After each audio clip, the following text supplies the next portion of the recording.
জনাব ফরহাদ মেজর কবির ভাবত, আপনারা দেখেছেন যে তিনি প্রচন্ড সংযুক্ত আছেন এই পরিস্থিতিতে, এটা নিয়ে প্রচুর লিখছেন, প্রচুর ভিডিও করছেন। আমরা তার কথা শুনবো। আপনাদের সবাইকে আমার পক্ষ থেকে সংগ্রামী শুভেচ্ছা। এবং আজকে আমরা এখানে অন্তত আমি ব্যক্তিগতভাবে মুক্তভাবে কথা বলতে পারছি। দীর্ঘকাল আপনারা দেখেছেন যে আমার লেখা কোথাও প্রকাশিত হতো না, আমার কোনো টেলিভিশনে নেওয়া হতো না, কিছু বলা হতো না। এবং আমি প্রায় দীর্ঘ কয়েকটা বছর কার্যত ঘরে বন্দি ছিলাম। তবে যেসব শহীদের তাদের জীবন দানের কারণে আমি আজকে এখানে এসে বুঝতে পেরেছি তাদেরকে আমি এখন আমার অত্যন্ত শ্রদ্ধাভাজন মজুমদার ভাইয়ের কথা শুনে কিন্তু আমি খুব ভয় পেয়ে গেছি, আমাকে যে তুলে দেওয়া উচিত। আমরা কিন্তু গণতন্ত্র সংবিধান কিন্তু এই কাগজ দেখিয়ে ওটা দেখি করি নাই, আমরা ওটাকে ফেলে দেওয়ার জন্য আমরা তুলে দেওয়ার জন্য দেশের উপরে একটু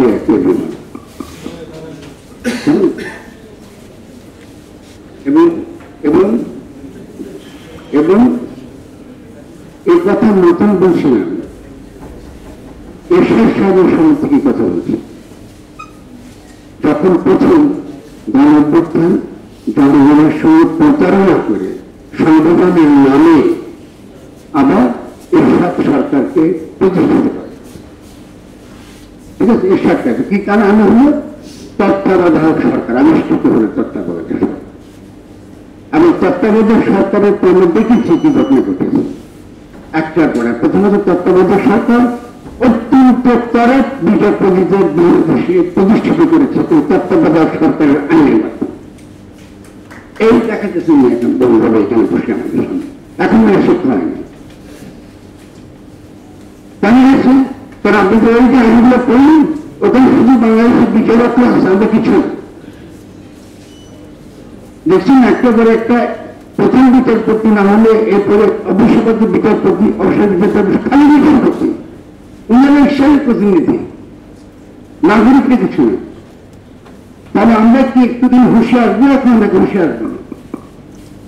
এই ছেলেরা কিন্তু যাদের কথা আমরা বলছি নেতৃত্ব দিয়েছে, তারা কিন্তু এই ক্রিটিক গুলো পড়ে পড়ে বড় হয়েছে, এই ক্রিটিকটা পড়ে তারা বড় হয়েছে এবং তারা এই আন্দোলন তার নেতৃত্ব দিতে পেরেছে এবং গণ-অভ্যুত্থান তারা সফল করতে পেরেছে।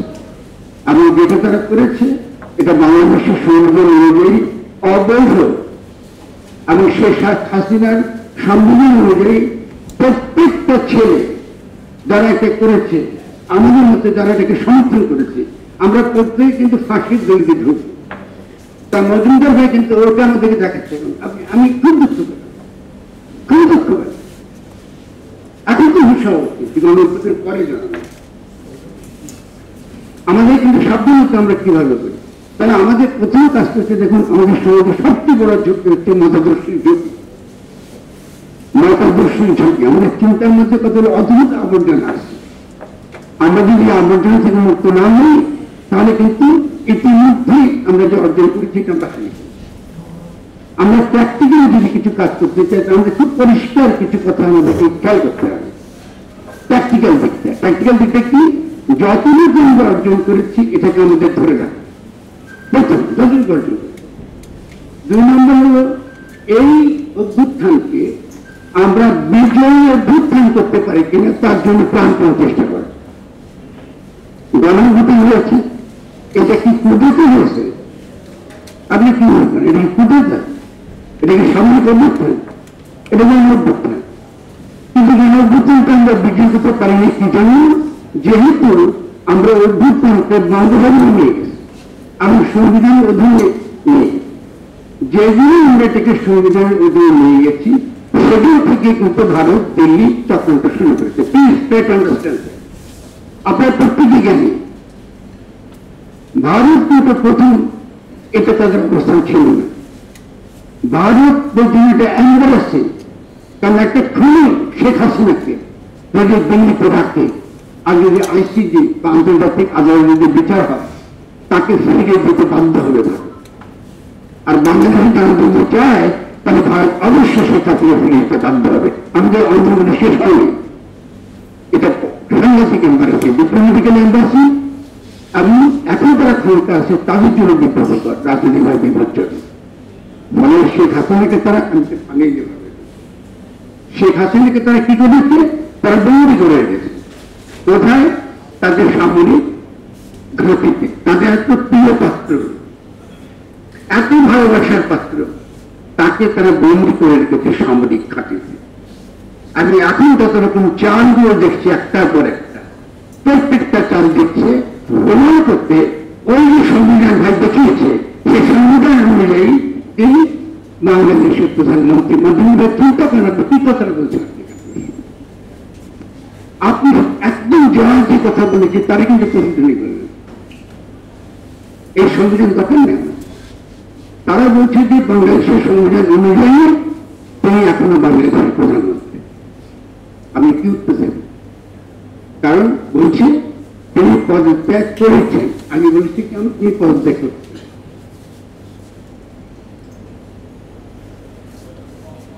নরেন্দ্র বাংলা অত্যন্ত স্নেহভাজন, আমি অত্যন্ত ভালোবাসি ওনাকে।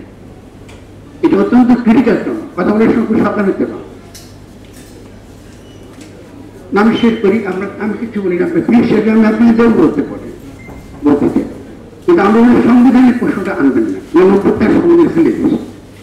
আমাদের কাজ হচ্ছে আমরা কতটুকু এগোতে পারবো, কতটুকু পারবো না, এটাই আমরা এখন আলোচনা করবো। সেই প্রশ্নে আসতে একটু পারি।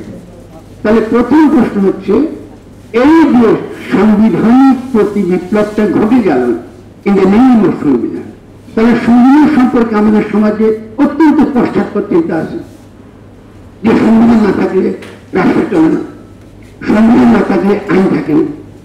এটাই তো চিন্তা নাকি? আপনি এটা শুনেন না? আচ্ছা, আমাকে একটু বলে দেখুন তো, ইংল্যান্ডে কি কোনো লিখিত সংবিধান আছে? ওটা কি করে চলে? ওটা কি করে চলে বলেন আমাকে? নিউজিল্যান্ডে কোনো লিখিত সংবিধান আছে? ওটা কি করে চলে? ইসরায়েলের কি কোনো লিখিত সংবিধান আছে? ওটা কি করে চলে? তো সংবিধান কেন বলেন? আপনার প্রতিবিপ্লব করতে না, যেহেতু শেখ হাসিনার সঙ্গে সুবিধা গেছে, এগুলো বলুন। আমরা বলি যে কি করে এই বিপ্লবটাকে আমরা রক্ষা করতে পারি, তার দুটো পথ আছে। এটা আমি গিয়ে এখন যাবো। তো আমি যেটা বলবো যে আমাদের মাথা থেকে কিছু কিছু শব্দ আছে, শুনবো না আমি, কিছু কিছু ধারণা আমাদের মাথা থেকে বাদ দিতে হবে। একটা হলো সংস্কার, এটা খুব খারাপ ধারণা। যেখানে ঘরেই নাই, ঘরেই মানেন না, ওখানে কি সংস্কার করবে? 1972 সালে আপনি বাংলাদেশ গঠন করেননি। আপনি এটা একটা পাকিস্তানি, যারা পাকিস্তানের সংবিধান রচনার জন্য পাঠিয়ে হয়েছিল, তারা আমাদের উপরে সংবিধান চাপিয়ে দিয়েছে। এটা আমি মানবো কেন? বাংলাদেশের জন্য এটা আমার সংবিধান। আমি কি বলছি যে আমি সমাজতন্ত্র চাই? 1972 সালে বলছিল, 15 সাল আগে আমরা কি বলছি যে আমার ধর্ম নিরপেক্ষতা হই? সবার মধ্যে ছিল ধর্ম নিরপেক্ষতা, এটা কিছু ছিল না। তো আপনি একটা সংবিধান চাপিয়ে দিয়েছেন, এবং সেই সংবিধান ছিল এখানে এই বাংলাদেশে একটা ফ্যাসিস্ট শক্তি, একটা ফ্যাসিস্ট স্টেটকে এস্টাবলিশ করবার হাতে। একটার পর একটা আমরা করেছি। একবার 75 সালে আবার এটাকে রিকনস্ট্রাক্ট হয়েছে সংবিধানের নাম। সংবিধানের নামে আয়নাঘর হয়েছে, সংবিধানের নামে গুম হয়েছে, সংবিধানের নামে এই রাষ্ট্রে যত অপরাধ আইনের মাধ্যমে হয়েছে, আদালতে গেছেন, রিমান্ডে গেছেন। তাহলে আমাদের কি কোনোভাবেই সংবিধানের কথা মুখে আনা উচিত নয়। এই সংবিধানের বিরুদ্ধে আমাদের ছেলেরা শহীদ হয়েছে, এই রাষ্ট্রের বিরুদ্ধে আমাদের ছেলেরা শহীদ হয়েছে। আমি ইমোশনাল হয়ে গেছি, কোনো কোনো কারণ না। আরো সমস্যা বা সংস্কার আমরা বলবো, আমরা গঠন আমরা মানিয়ে নিয়ে রাখি, গঠন কি করি? এখন গঠন কথাটা শুনলে আপনি ভাবতে বোধ আগামী দিনে গঠন করবো না, গঠন আগামী দিনে শুরু হয় না। এই দেশে গঠন অনেক আগে শুরু হয়ে গেছে। যে তরুণরা নেতৃত্ব দিয়েছে তারা কিন্তু গঠন কথাটা মানে বোঝে কি করে পরিকল্পনা করেন, তারা তো গঠন শুরু করে দিয়েছে। প্রথম গঠন শুরু করেছে যখন বাংলাদেশে তথাকথিত ইসলামী আর তথাকথিত সেকুলার তাদের মধ্যে বিভাজন তারা ভেঙে দিয়েছে। এই গঠন শুরু হয়ে গেল। গঠন আগামী দিনে হবে না, এর এখনই গঠন শুরু হয়েছে যেদিন থেকে বিভাজন পেয়ে গেছে। কারণ এটা একটি মতাদর্শিক বিভাজন, এটার দ্বারা ইম্পেরিয়ালিজম, এটার দ্বারা দিল্লি হিন্দুত্ববাদ আমাদেরকে বিভক্ত রাখে এবং আমাদেরকে নিয়ন্ত্রণ করে। আমাদেরকে একটার পর জনগণকে কি করে আলাদা করে রাখে। তাহলে তরুণ ছাত্ররা যারা নেতৃত্ব দিয়েছে তাদের প্রথম অবদান হচ্ছে এই যে তথাকথিত সেকুলার বনাম ইসলামিক হওয়ার এই বিভাজন তারা কেটে দিয়েছে। দুর্দান্ত কাজ করেছে। ইউরোপে পারে না, ল্যাটিন আমেরিকায় পারেনি, আফ্রিকাতে পারে না, বিভিন্ন কোনো দেশে তারা পারে না। ফলে তাদের যে দূরদৃষ্টি গঠন করবে, যে দূরদৃষ্টি, আমরা যে রাষ্ট্রটা গঠন করতে চাই সেখানে ইসলাম বনাম সেকুলার কোনো বিভাজন থাকতে পারবে না। পরিষ্কার মেসেজ। এই মেসেজ কারা কারা পাইছে? সবার আগে পেয়েছে এটা ইসলামিক সেগুলো আসলে পায়নি। এই মেসেজকে সবার আগে কারা পেয়েছে? ইসলামিক পেয়েছে, কিন্তু সেগুলো এখনো বলতে পারেনি। সেই মেসেজটা কি আপনি কি দেখেছেন? এই যদি পুরো অভ্যুত্থান সফল হতো তাদের অবদান ছাড়া তারা নীরবে সমর্থন করে গেছে। তারা বলে না আমরা একটা ইসলাম রাষ্ট্র চাই, তারা বলেছে কি ইসলাম রাষ্ট্র চাই, কারণ তারা তাদের অতীত অভিজ্ঞতা দেখেছে। ঠিক আছে, মনে আছে আপনাদের 2013 সালে 5ই মেতে অতীত অভিজ্ঞতা দেখেছে। ওয়ার অন টেরর এখনো গ্লোবালি আছে। ফলে তারা যদি একটা ইসলামিক রাষ্ট্র বা এরকম একটা ভুল কনসেপ্ট নিয়ে সামনে আসবে তাহলে বাংলাদেশে তারা কি করবে? আরেকবার তারা পরাজিত হবে। এই ভুল দ্বিতীয়বার তারা করতে রাজি এবং তারা করেনি। তাহলে যারা নেতৃত্ব দিয়েছে আজকে এই অভ্যুত্থানে তাদেরকে এত ক্ষুদ্র ভাববেন না। তারা যে ঘটনা ঘটিয়েছে এটা আন্তর্জাতিকভাবে এই সমাজে নিউ লিবারাল যে বিশ্ব ওয়ার্ল্ড অর্ডার, এই যে বিল গেটস যে technological surveillance technological world order, যেটাকে আপনারা কি জেনজি ফেনজি কিনে বলে, এর বিপরীতে লড়াই। এটা অনেক অগ্রসর ছেলে মেয়েরা, এরা গড়ে উঠেছে দীর্ঘকাল ধরে, নানানভাবে তারা গড়ে উঠেছে। এদেরকে আপনারা তা আন্ডারমাইন করেন। এখন তারা কি বলছে আমি তাদের সম্পর্কে এখন আমি কিছু বলবো আপনাদেরকে। আগামী ক্রাইসিসটা আরো কিছু আমার কথা বলার জন্য সময় পাবো না, কিন্তু আমি বলবো কিছু লিগেল কিছু আমরা আলোচনা করি, তাই যে আমাদের কাজে লাগবে, যে আমরা প্র্যাকটিক্যাল আলোচনা করবো। আমরা কি পেয়েছি? আমরা একটা সরকার পেয়েছি, যে সরকারটা এলিট, আমি জিয়ার সঙ্গে একমত, এবং এই সরকার প্রো এনজিও, আমি একমত, অনেকে কথা বলে, এবং এই সরকারটা প্রো আমেরিকান, এটা আছে। কিন্তু আমাদের সমস্যাটা কোথায় খেয়াল করেন? আমরা কিন্তু সরকার আর রাষ্ট্র বুঝি পার্থক্য একদম। সরকার আর ক্ষমতা বুঝি না। ক্ষমতা যদি জনগণের কাছে থেকে চলে যায় তাহলে এই সরকারের চরিত্র আমরা বদলাতে পারবো না। কিন্তু ক্ষমতা যদি আমাদের কাছে থাকে তাহলে কিন্তু আমরা আগামী দিনে বদলাতে পারবো। কিন্তু আমাদের কাছে ভূরাজনীতির কথা চিন্তা করতে হবে, ভূরাজনীতি চিন্তা করতে হবে না। আপনি দিল্লিকে ঠেকাবেন কি করে? ঠিক আছে, আপনাদের থাকে যে মার্কিন ভিতরে ঠেকাবেন কি করে? আপনার তো দীর্ঘ ভূরাজনৈতিক একটা পরিকল্পনা লাগে, আপনার তো একটা আপনি প্ল্যান পরিকল্পনা লাগে, চিন্তা করতে হবে পরবর্তী ধাপটা আমি কি করে আগাবো। তাহলে সেইভাবে এই তরুণরা যেভাবে সাজিয়েছে, তারা যে ডক্টর ইউনুসকে তারা প্রস্তাব করে থাকে, তারা যথেষ্ট ভাবে চিন্তা করেছে। তিনি ভাববেন যে হঠাৎ করে নাম দিতে চলে গেছে, এটা ভুল ধারণা। তাহলে কি ঘটনা করছে? আমাদেরকে এই মুহূর্তে আমাদের প্রধান শত্রু কিন্তু দিল্লি। ঠিক আছে, ফলে সেই ক্ষেত্রে আমরা এমন একজনকে বেছে নিয়েছি যার নৌটা জনগণের প্রতি। ঠিক আছে, আমি মাইক্রো ক্রেডিট নিয়ে আমাদের সমালোচনা আছে, কিন্তু তিনি কি করে এসে ওখান থেকে হুঙ্কার দিলেন দিল্লিকে যে যদি বাংলাদেশে কোনো অস্থিতিশীল হয় তাহলে ভারতবর্ষ কিন্তু থাকবে না। আপনি যে স্থিতিশীল থাকবেন এটা মনে করেন না, কোন সত্যি তিনি কথা বলছেন, এটা যথেষ্ট দিল্লির জন্য মেসেজ। তিনি এসে ঢাকা শহরে মন্দিরে গিয়ে গেছেন, গিয়ে তিনি পরিষ্কার একটা কথা বলেন, একটু ওয়াচ করুন আপনার, আপনি নিজেই বলবেন। তিনি গিয়ে বলেছেন আমরা একই পরিবার, আমরা একই পরিবার, আমাদের মধ্যে হিন্দু মুসলমান ভাগ নেই। আপনারা যদি ভাগাভাগি শুরু করে তা আমরা কি করে টিকি?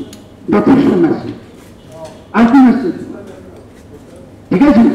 তাহলে এই যে জাতি, যে মানুষটিকে তারা পছন্দ করেছে, সঠিক জিনিস পছন্দ করেছে, অন্তত এই মুহূর্ত পর্যন্ত, আগামী দিন পর্যন্ত। ফলে আমি যে বিপ্লবটা আমরা করতে পেরেছি সকলে মিলে, জীবন দিয়ে, রক্ত দিয়ে, পরিশ্রম করে, এটাকে যতটুকু রক্ষা করা যায় অতটুকু রক্ষা করার জন্য তিনি যথেষ্ট। আমি পরে আপনারা যখন আমার লেখা পড়েছি, আমি বারবার একটা কথা বলেছি যে ক্ষমতা দিতে হবে ডক্টর ইউনূসের হাতে, তাকে রাষ্ট্রপ্রধান তৈরি করতে হবে এবং কারোকে তার হাতে ক্ষমতা দিতে হবে। তিনি ফ্যাসিস্ট সংবিধানের অধীনে একজন প্রেসিডেন্ট। যত দ্রুত আমরা তাকে সরাতে পারি, যত দ্রুত আমরা ডক্টর ইউনূসের কাছে ক্ষমতা আনতে পারি, তখন কি হতে পারে, তিনি রাষ্ট্রপ্রধান হিসেবে তাকে নিজেকে অভিষিক্ত করতে পারি, আমরা অনেক বেশি নিরাপদ। আমরা কেন নিরাপদ? কারণ সিদ্ধান্তগুলো, পরবর্তী সিদ্ধান্তগুলো ডক্টর ইউনূসকে কম্প্রোমাইজ করে নিতে হবে না যে এলিট সরকারের কথা আমরা এখানে বলি। আমরা জনগণের পক্ষে তাকে দিয়ে অনেক কাজ করাতে পারবো। তিনি এখন ইচ্ছা করতে পারবেন। তাকে সেনাবাহিনীর কথা শুনতে হবে, তাকে আমলাদের কথা শুনতে হবে, তাকে বিভিন্ন বিশৃঙ্খলা হয়েছে সমস্ত দেশে, এটাকে ঠিক করতে হবে, তাকে দুটো অর্থনীতি ঠিক করতে হবে। তার এখনকার যে বাস্তব পরিস্থিতি, আমরা যদি নতুন বাস্তব পরিস্থিতি তাকে তৈরি করে না দিই, তিনি কিন্তু কিছু করতে পারেন। তার দুটো জিনিস মাথা থেকে আমরা বাদ দিই। একটা হচ্ছে সরকার মানে কিন্তু রাষ্ট্র নয়। ফলে যারা এখানে আছে এটাই ইম্পর্টেন্ট নয়, যেখানে বলতে পারবো না। কিন্তু ততটুকু আমরা বলতে পারবো যতটুকু আমরা ডক্টর ইউনূসের কাছে ক্ষমতা আনতে পারবো, খুব সহজে সরে এসে। এই জন্য আমাদের রণধ্বনিটা কি ছিল? আমাদের রণধ্বনি হচ্ছে এই যে ডক্টর ইউনূসকে অবিলম্বে রাষ্ট্রপ্রধান হিসেবে ঘোষণা করুন। তা আপনার বলতে পারেন আপনি কেন এই ব্যাপারটা তুলছেন? এটা কি যুক্তি? এই যুক্তি হচ্ছে এই, তিনি কিন্তু নির্বাচিত সরকার। এই নির্বাচন বলতে আপনি যেটা বুঝেন, আর গণতন্ত্রের নির্বাচিত বলতে কিন্তু ভিন্ন মান, দুটো মানে আছে। একটা যে সরকার নির্বাচন, আর আরেকটা হচ্ছে জনগণের অভিপ্রায় যার মধ্য দিয়ে ব্যক্ত হয়, তিনি সর্বোচ্চ নির্বাচিত। তিনি কি আপনাদের গণঅভ্যুত্থানে নির্বাচিত নন? নির্বাচিত তিনি। তো তাহলে আপনি যখন নির্বাচিত কথা বলছেন, তিনি তো নির্বাচিত, তাকে রক্ত দিয়ে নির্বাচন করেছি আমরা, তার জন্য রক্ত দিয়েছি আমরা। তিনি আমাদের সমস্ত অভিপ্রায়ে তিনি হচ্ছেন সবচেয়ে চূড়ান্ত অভিপ্রকাশ। এটাকে বলে পপুলার সভারেন্টি। আপনি এখানে পলিটিক্যাল থিওরি যাবেন, খুব সহজ ভাষা। এটা হলো পপুলার সভারেন্টি। পপুলার সভারেন্টি আকারে তিনি নির্বাচিত। ফলে তার কিন্তু কোন সংবিধানের অধীনে যাওয়ার কোন দরকার নেই। ঠিক এই দিকটা নিচে আমি রাষ্ট্রপ্রধান, কারণ জনগণ, আপনি কি মনে করেন না, আপনি কেউ এখানে আসেন যারা মনে করেন তিনি এই গণ অভিপ্রায় তিনি অভিব্যক্তি না, তাকে আমরা নির্বাচন করিনি, আমাকে থাকলে বলে আমি শুনব। যদি তিনি গণ অভিপ্রায় তিনি অভিব্যক্তি হয়ে থাকেন, তিনি নির্বাচিত, please don't do that mistake. এই প্রতি বিপ্লবে কিন্তু বীজ ঢুকে দিচ্ছেন আপনারা, এই নির্বাচন আর নির্বাচনের ধারণা, তার পলিটিক্স কনসেপ্ট আমাদের ঠিক নেই। ঠিক আছে, আর যদি ডক্টর ইউনূসকে ব্যক্তি আকারে অপছন্দ করেন সেটা ভিন্ন করতে হবে, কিন্তু গণঅভ্যুত্থান দ্বারা তিনি নির্বাচিত, তিনি নির্বাচিত জনগণের দ্বারা।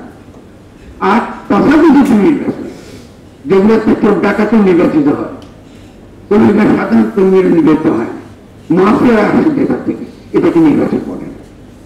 ঠিক আছে, আচ্ছা ধরুন যে বিশুদ্ধ মোহাম্মদের মতো খুব ভালো একটি নির্বাচন হলো, তবুও ডক্টর ইউনূসের চেয়ে সেটা আরো উচ্চতর বৈধতা পাবে না। কেন? ওটা মেজরিটি নির্বাচন, মাইনরিটিকে নিয়ে যেতে হবে নাকি? যারা নির্বাচিত হয় তাদেরকে কি করতে হবে? তারা ক্ষমতা নেবে, আর যারা ভোট পায়নি তাদেরকে চলে যেতে হবে। আর সার্বভৌম জনগণের সার্বভৌম অভিব্যক্তির যিনি প্রকাশ, আমাদের ইচ্ছার যিনি প্রকাশ, কিন্তু সকলেই তারা নেই, এখানে তো মেজরিটি নেই। তাহলে ওই নির্বাচনের চেয়ে নির্বাচন আরো উচ্চতর নির্বাচন। ঠিক আছে, তাই কি জনগণের তারা নির্বাচন খেয়াল করেন। আচ্ছা, এখন কথাটা কি, এখন এই যে অ্যান্টি ফ্যাসিস্ট মুভমেন্টের জনগণ তারা, আমি এটা বলি না, কথা বলে আমি বুঝতে পারি, আমি কি জনগণ, আমি জনগণ। আচ্ছা, তাহলে এই অ্যান্টি ফ্যাসিস্ট, এই ফ্যাসিস্ট বিরোধী এই লড়াইতে যারাই গণঅভ্যুত্থান করেছে তারাই কিন্তু জনগণ। ফলে আমাদের কিন্তু পলিটিক্যাল টার্ম ব্যবহার করতে খুব সতর্ক থাকতে হবে। জনগণ যারা এই গণঅভ্যুত্থানে অংশগ্রহণ করেছে, এই গণঅভ্যুত্থানকে সমর্থন করেছে, আর বাকিরা কিন্তু জনগণের অংশ নেই।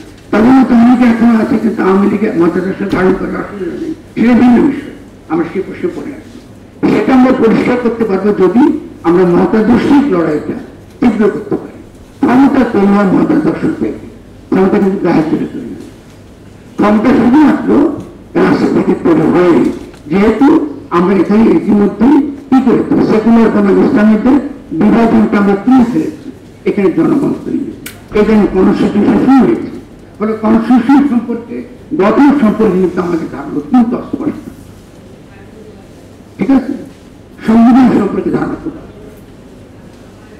প্রথমত বলা হয়, যদি কোন দেশের সংবিধান না থাকে তবুও সংবিধান থাকে, আইন থাকে। কেন আইন থেকে? এই কারণে জনগণ তো মারা যায়, তাহলে আইনটা কোথায় থাকে? জনগণের মনে থাকে, থাকে না নাকি? আপনি কি চান না চান, আইন নেই। একটা লোককে মানলে কি আপনি নীতিগত ভাবে কি তার পক্ষে যাবেন না? একটু জিজ্ঞাসা করেন, আইন সবসময় থাকে। পার্থক্য হচ্ছে পজিটিভ ল এবং ন্যাচারাল ল। যারা এখানে আইনের ছাত্র তারা আমার কথা বলছি। এখন ন্যাচারাল ল স্বাভাবিকভাবে আইন সবসময় থাকে, আর এখানে পজিটিভ ল, ওই সংবিধানে পজিটিভ। আমি পজিটিভ আমি করতে পারিনি, আমি লিখতে পারিনি, আমি লিখবো। তাহলে অন্তর্বর্তীকালীন সরকার বলতে বোঝায় ওই যে অলিখিত অভিপ্রায়, একটু খেয়াল করবেন, পারলে লিখে নেবেন, এটা খুব গুরুত্বপূর্ণ কনসেপ্ট। ওই যে অলিখিত অভিপ্রায়, যেটা আমরা বুক পেতে দিই, বুলেট ধারণ করে যে অভিপ্রায় ব্যক্ত করেছে, সেই অভিপ্রায়টা এখন লিখতে হবে। যারা মারা গিয়েছে তাদের যে অভিপ্রায়, এটা লিখবার দায়িত্ব আমাদের উপর দিয়ে গেছে যারা মারা গেছে।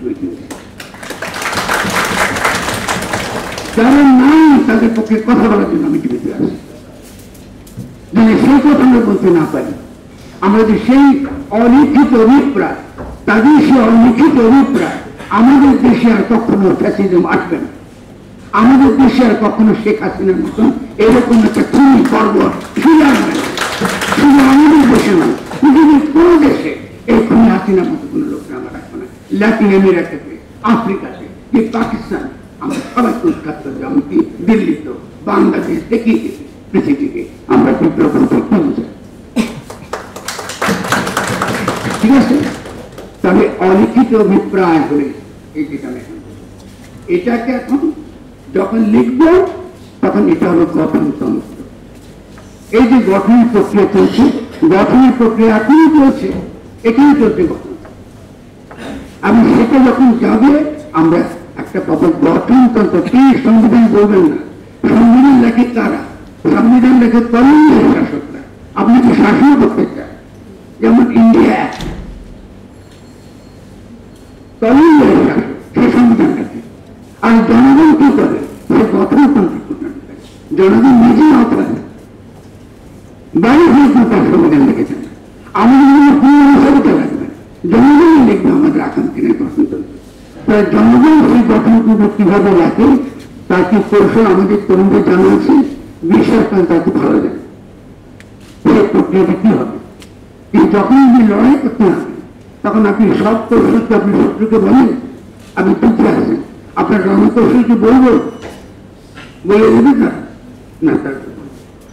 তারা এক একটা পর্যায়ে যাবে, দেখবে আমি কতটা অগ্রসর হয়েছি, তখন সেই বাস্তবতা অনুযায়ী পরবর্তী রণকৌশল তারা বলবে, অবশ্যই রণকৌশল।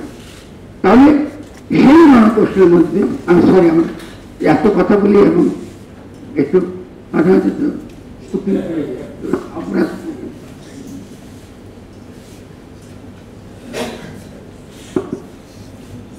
তাহলে একটু রণনীতি তত্ত্বগতটি, আগ্রাসিক তত্ত্বকে বাস্তবায়নের কৌশল। এখন চলে গেছে সংবিধান কি রাস্তা থেকে ক্ষমতায় চলে গেছে কোথায়? বঙ্গভবনে, বাবাটাকে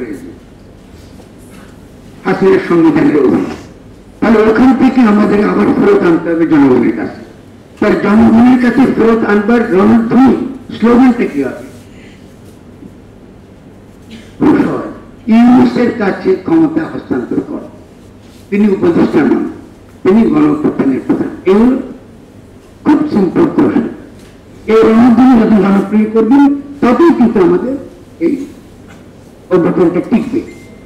এর যে চাপটা তারা ফিল করবে, এই চাপের মধ্যে আমরা দুটো ঘটনা ঘটতে পারি। এবার আমি একটুখানি টেকনিক্যাল কথা বলি, এটা আমি যেটা বলবো আপনাদেরকে, এটা আমরা দক্ষিণ আফ্রিকা, ফিলিস্তিনের যেসব লয়াররা আছে তাদের সঙ্গে গত 2-3 দিন আমরা কনসাল্ট করে আমরা এই একটা ছোট্ট লিখেছি, তৈরি করেছি। আজকে সেটা বলবো না, আমি পরে আমার যারা ফেসবুক অনুসরণ করে তারা পাবেন আমি তাদের কি কি প্রস্তাব।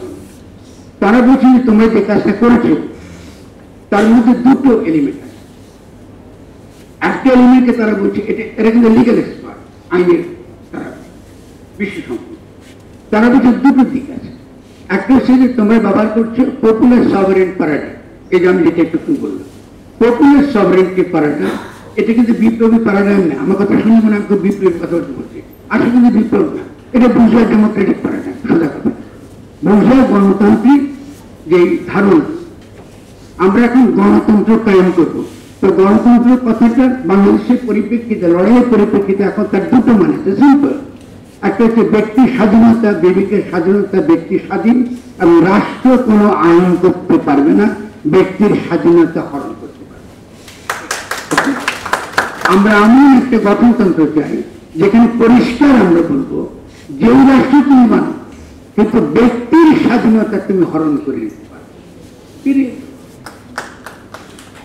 দুই, আমরা কেন লড়াই করেছি? আমাদের মর্যাদা, আমাদেরকে রাজাকার বলেছে তুমি। আর ডক্টর ইউনূসকে যমুনা নদীতে না পদ্মা নদীর দুবার চুয়াবার কথা বলছে, তুমি আমাদেরকে পদে পদে অপমান করেছো। বলে আত্মমর্যাদা, ব্যক্তির মর্যাদা কায়েম করা। ব্যক্তির স্বাধীনতা, চিন্তা বিবেকের স্বাধীনতা, রাষ্ট্র এমন কিছু করতে পারবে না যাতে ব্যক্তির মর্যাদা ক্ষুণ্ণ করা হয়। এটা করতে পারবে। আমার সংবিধানে 50% লেখা হয়েছে যে অভিপ্রায়ের জন্য আমার ছেলেমেয়েরা, আমাদের ছেলেমেয়েরা মরেছে, পঙ্গুয়ে পড়ে আছে, তাদের কিন্তু দুটো কথা কিন্তু এসে গেল, এটার জন্য সে লড়েছে, দুটো জিনিস কথা কিন্তু। সে কোন রাষ্ট্র চায় না যে ব্যক্তির স্বাধীনতা পূর্ণ করা। এরপর আমরা আরো অনেক কথা বলতে পারবো। এখন ধরুন যদি এখন পপুলার সভারেন্টি প্যারাডাইম অনুযায়ী এখন ডক্টর ইউনূস কিভাবে বাংলাদেশ চলবে কি করে? খুব সিম্পল, তিনি শুধু একটা কথা বলবেন যে এখন থেকে আমাদের যা নিয়ম আছে, নীতি আছে, যা বিধিবিধান আছে, এটার মতো রাষ্ট্র চলবে, সমস্যা নেই। শুধু কিন্তু যে সকল আইন আন্তর্জাতিক মানবাধিকার সনদ কিংবা আন্তর্জাতিকভাবে স্বীকৃত যত মানবাধিকার আইন আছে, কোন আইন যদি তার সঙ্গে সাংঘর্ষিক হয় তাহলে সেই আইন খুব সিম্পল, তাহলে আদালত বলবে এখন দেখতে সে সংবিধানে থাকুক কি না থাকুক, কি পজিটিভ ল হোক কি ন্যাচারাল ল হোক, আদালত বলবে, আদালত বিচার করবে কোন কোন আইন আন্তর্জাতিক মানবাধিকারের সঙ্গে সংঘাতপূর্ণ অথবা সংঘাতপূর্ণ না, এবং তারা কোনটা বাতিল করবে কোনটা বাতিল করবে না। অনেকে বলে তারা কি প্রতিদিন দিন একটি নির্দেশ দেবেন না, এই দুটো নির্দেশ আছে, তাহলে আমার আইনের প্রবলেমটা সলভ হয়ে গেল। এখন লিগালিস্টরা যারা আমাদের এক্সপার্ট, যাদের কাছে তাদেরকে মতামত চেয়েছে, তারা বলছেন যে তোমাদের সংবিধানের মধ্যে পপুলার সভারেন্টি একটা ধারণা আছে, আছে না? আছে তো, আছে আমাদের সমাজে, পিএমএল আছে, ঠিক আছে না? যে ক্ষমতা বিলং টু দ্য পিপল, ক্ষমতা মালিক না, কিন্তু মালিক না ডক্টর কামাল হোসেন আবিষ্কার, ক্ষমতা মালিক না, জাতিটা মালিক, এরকম হয় না। পাওয়া জনগণের কাছে, সার্বভৌম ক্ষমতা জনগণ, এটা আমাদের পিএমএল আছে।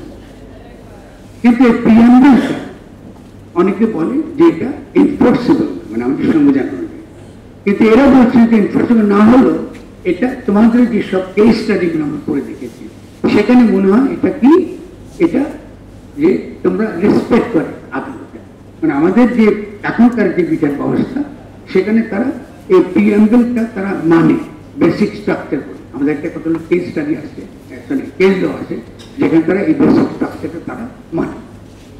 তারপরে এটা তোমাদের মধ্যে আছে, কিন্তু সমস্যাটা ওটা, সমস্যা কিন্তু আদালত না, সমস্যা হচ্ছে তোমাদের জনগণ।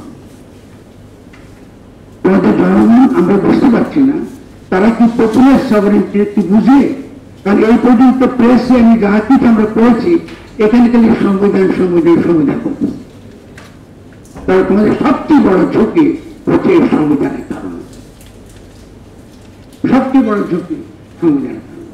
সংবিধান লাগে না, ঠিক আছে? তাহলে আমরা এটা আরেকটা কি হতে পারে, একটা প্যারাডাইম আরেকটা হতে পারে, এটাকে বলে রেভলিউশনারি প্যারাডাইম, বিপ্লবী প্যারাডাইম। এটা হলো আমি বিপ্লব করেছি, বিপ্লবটা বিজয়ী, জয় হয়ে গেছে আমার। এখন আমরা বলতে পারি পুরনো যে অর্ডার, পুরনো যে ব্যবস্থা, এই সমস্ত ব্যবস্থা বাতিল, আমরা নতুন ব্যবস্থা শুরু করলাম। এটা নির্ভর করে রেভলিউশনারিরা তারা কতটুকু সমাজে শক্তিশালী এবং সমাজে বিপ্লবী চিন্তা চেতনা কতটুকু ডেভেলপ। কিন্তু আমাদের পপুলার সমাজকে বুঝি না, ওটা বুঝবো কেন? আমার সমাজ যেটা পরিষ্কার না তো, ফলে আমাদেরকে হয়তো বা আগামী দিনে কিছুটা পিছুতে হবে। তো তারা বলছে যে যেটা পিএস মানে পপুলার সভারেন্টি, এটা হলো দুটো প্রবলেম একসঙ্গে সলভ করে।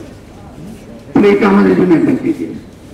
এটা হলো একটা সলভ করে পলিটিক্যাল প্রবলেম সলভ, যে পপুলার সভারেন্টি জনগণের অভিপ্রায়টা এখানে ব্যক্ত হয়েছে, ফলে এটাই সর্বোত্তম ইচ্ছা, এটাই সর্বোচ্চ আইন।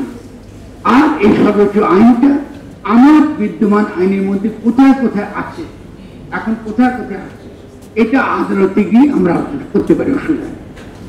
এবং তার ভিত্তিতে এই পপুলার সভারেন্টি একটা কনস্টিটিউশনাল কন্টিনিউটি হবে, যেহেতু আমরা এখনো পর্যন্ত পরিষ্কার না কাকে সংবিধান বলে, ঠিক আছে, কাকে গঠন বলে পরিষ্কার না, ফলে জনগণ চিন্তা মিনিটে আমাদেরকে এডুকেট করতে হবে। এই যে মিটিংটা আমরা করছি, এটা কিন্তু গঠন সভা, এবং আগামী দিনে যে গঠনতন্ত্র প্রণয়ন হবে, যদি আমরা পারতাম আসলে যদি আমরা ওই ডকুমেন্টের প্রধান বানাতে পারতাম, তাহলে আজকের এই সভাটা হতো গঠনতান্ত্রিক কাউন্সিল।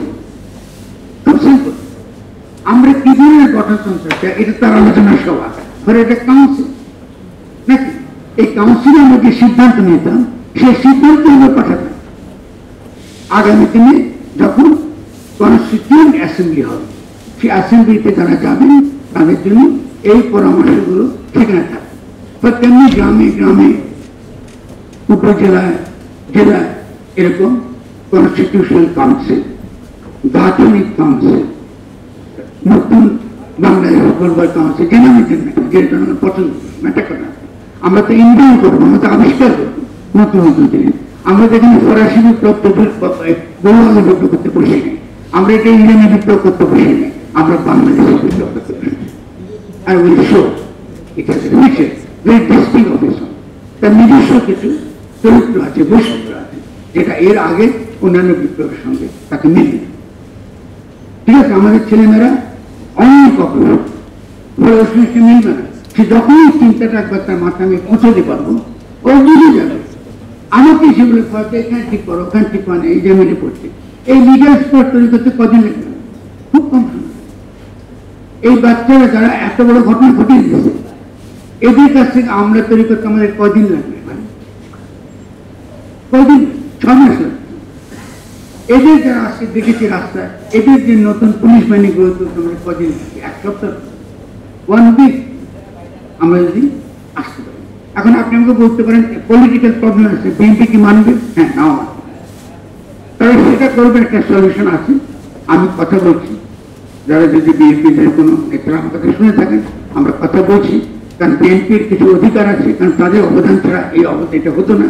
তাহলে কিভাবে আমরা এই ধরনের একটা নতুন বাংলাদেশ গঠন করার ক্ষেত্রে কৌশলগতভাবে বিএনপিকে আমাদের সঙ্গে রাখতে পারি, জামাতে ইসলামীকে আমাদের সঙ্গে রাখতে পারি, বিভিন্ন দল যারা ছোট খাটো দল আছে যারা গণ অভ্যুত্থানের পক্ষে, তাদেরকে আমরা কি করে রেখে একটা নতুন বাংলাদেশ গঠন করতে পারি, সেই কৌশলটা আমাদের খুঁজে বের করতে হবে। তো সব কৌশলটা আমি পাবলিকলি বলতে পারবো নাকি? তাহলে আমরা যতটুকু আপনাদেরকে বললাম, এই যে দুটো প্যারাডাইম, এই দুটো প্যারাডাইম আমরা ফলো করব। এখন আমাকে বারবার তারা বলছেন লয়াররা, মানে আমাদের দেশের না, বা যাদের কাছে আমি এক্সপার্ট পেয়েছি, এরা বিভিন্ন ক্ষেত্রে তারা জড়িত, বিভিন্ন রকম গুরুত্বপূর্ণ অ্যান্টি অ্যাপার্থাইড মুভমেন্টে তারা বড় লড়াই করেছেন, ফিলিস্তিনের লড়াইয়ের ক্ষেত্রে গুরুত্বপূর্ণ ভূমিকা রেখেছেন। তারা বলছে তোমাদের কনস্টিটিউশন তো পিএম রিজাইন করলে কি করতে হবে কিছু নেই, তাহলে এখনকার যে সরকার এটা অবৈধ, এটা বানায় সত্য না। তো সেই যদি বানাতে পারে তাহলে আমি ওখানে বানাতে পারি।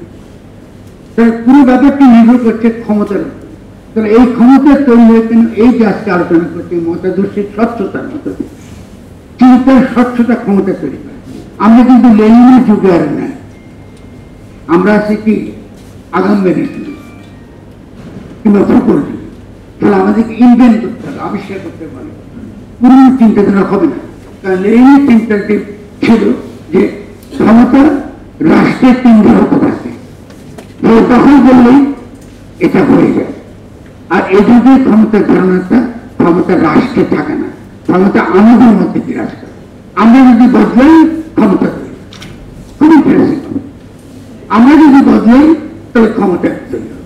যদি আপনার সংস্কার করেন ক্ষমতা তৈরি হবে, যদি আপনার গঠন করেন ক্ষমতা তৈরি হবে।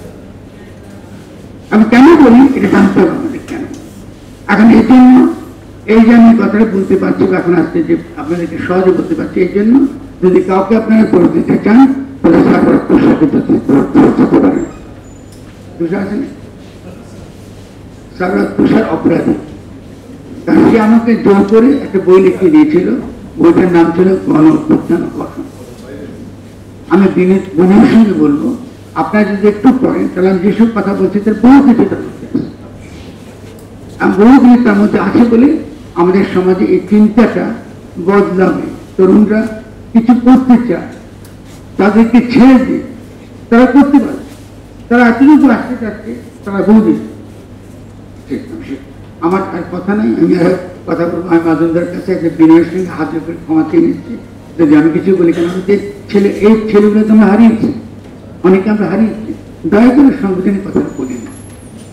তাহলে আমরা আসেন, আপনি আমাকে পরামর্শ দেন, আমরা একটা নতুন গঠনতন্ত্র আপনি আমাদের অনেক বেশি এই ধরনের কাউন্সিল করা, পরামর্শ করা, আমাদের জনগণ কি চায়, আমাদের সংবিধানে কি থাকবে, আসলে আমরা এই কাজটা করি। আর অন্যান্য লিগাল যে সকল ডিবেটগুলো আছে দেখি না আমাদের আদালত আমাদেরকে কি সমাধান দেয়। তারা বলতেছেন যে 106 নম্বর দ্বারা তারা সাংবিধানিক সমস্যার সমাধান করতে পারবে। আমরা এই থেকে দিতে চাই, কিন্তু আমরা আমাদের আকাঙ্ক্ষাটা বলবো আমরা ডক্টর রাষ্ট্রপ্রধান চাই। ফলে আপনারা যদি মনে করেন যে এই সরকার আপনি বৈধ করতে পারবেন কোনো না কোনো আইন দ্বারা বা এই বেসিস চ্যাপ্টার 3 দ্বারা বা 106 অধ্যায় দ্বারা, ঠিক আছে, আমরা দেখব হাসপাতাল আলোচনা হচ্ছে, এরপরে আমরা আলোচনা শুনি, আমরা